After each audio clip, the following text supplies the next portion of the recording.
सच्ची कीमत। एक समय की बात है, संत रामदास और उनका एक शिष्य सुबह सुबह भ्रमण पर निकले। शिष्य ने अपने गुरुजी से पूछा, गुरुजी, आप इतने इतने बड़े संत महात्मन हैं, फिर भी ऐसे साधारण वस्त्र क्यों पहनते हैं? इन वस्त्रों से यह बिल्कुल भी नहीं लगता है कि आप इतने ज्ञानी हैं। इस बात पर गुरुजी ने शिष्य को एक अंगूठी दी और मुस्कुराते हुए कहा कि मैं तुम्हारे सवाल का जरूर जवाब दूंगा, लेकिन उससे पहले तुम्हें यह अंगूठी किसी व्यापारी को बेचकर आनी पड़ेगी। इस अंगूठी के बदले व्यापारी से एक अशर्फी जरूर लेकर आना। शिष्य ने गुरुजी की बात मान ली और उस अंगूठी को वह बेचने के लिए निकल पड़ा। थोड़े समय पश्चात जब वह वापस लौटा और उसने बताया कि कोई भी व्यापारी इस अंगूठी के बदले एक अशर्फी देने के लिए तैयार नहीं हुआ, तब गुरुजी ने कहा कि कोई बात नहीं, तुम इस अंगूठी को किसी जौहरी के पास बेच कर आओ।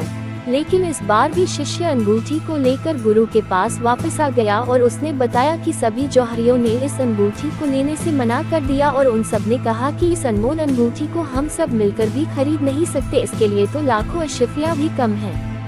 ये बात सुनते ही गुरुजी मुस्कुराकर बोले, यही तो तुम्हारे प्रश्न का उत्तर है। जिस प्रकार सिर्फ ऊपर से देखकर इस अनमोल अंगूठी की कीमत का अंदाजा नहीं लगाया जा सकता, ठीक उसी प्रकार किसी व्यक्ति को उसके वस्त्रों से नहीं आंका जा सकता।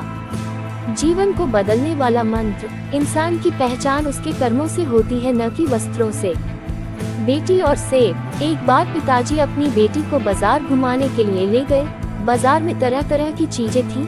तभी बेटी की नज़र सेब से भरे एक ठेले पर पड़ी। बेटी ने पिताजी से सेब दिलाने के लिए कहा, क्योंकि बेटी बहुत छोटी थी और पिताजी नहीं चाहते थे कि उसकी बेटी इसके लिए जिद करने लगे, इसलिए पिताजी ने तुरंत 2 सेब खरीद लिए। तुरंत ही बेटी ने दोनों सेब अपने एक एक हाथों में ले लिया।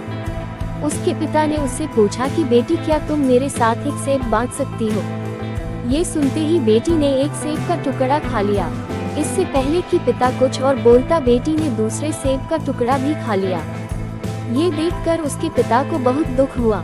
वह मन ही मन सोचने लगा कि उसने अपनी बेटी को कैसे संस्कार दिए हैं। शायद कुछ गलत संस्कार की वजह से उसकी बेटी के अंदर लालच की भावना पैदा हो गई है। पिता मन में इस प्रकार की बातें सोच ही रहा था कि बेटी ने उसकी तरफ एक सेब बढ़ाते हुए कहा कि पापा, आप ये सेब खाए, ये बहुत ही मीठा और रसीला है। इस पर पिता को कुछ कहते नहीं बना। उसे बहुत ही बुरा महसूस हो रहा था कि उसने बिना कुछ सोचे समझे अपनी बेटी के बारे में गलत राय कैसे बना ली। हालांकि वह अपनी बेटी का ये प्यार देखकर बहुत खुश भी था, लेकिन उसे पछतावा भी हो रहा था। जीवन को बदलने वाला मंत्र, बिना किसी चीज को सोचे समझे जल्दबाजी में कभी भी नतीजे पर नहीं पहुंचना चाहिए। घमंड। एक बार एक कॉलेज में सेमिनार करवाया गया।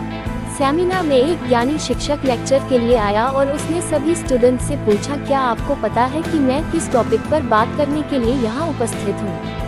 सभी स्टूडेंट्स ने कहा कि उन्हें इस बारे में नहीं पता। इस पर शिक्षक उनसे नाराज हो गया और वहाँ से जाने लगा। कॉलेज प्रबंधन ने उन्हें समझाया और काफी विनती करने के बाद वह शिक्षक स्टेज पर आया और फिर से उसने वही सवाल दोहराया। इस बार सभी स्टूडेंट्स ने हाँ में जवाब, लेकिन वह ज्ञानी शिक्षक फिर से नाराज हो गया और सेमिनार छोड़कर चला गया।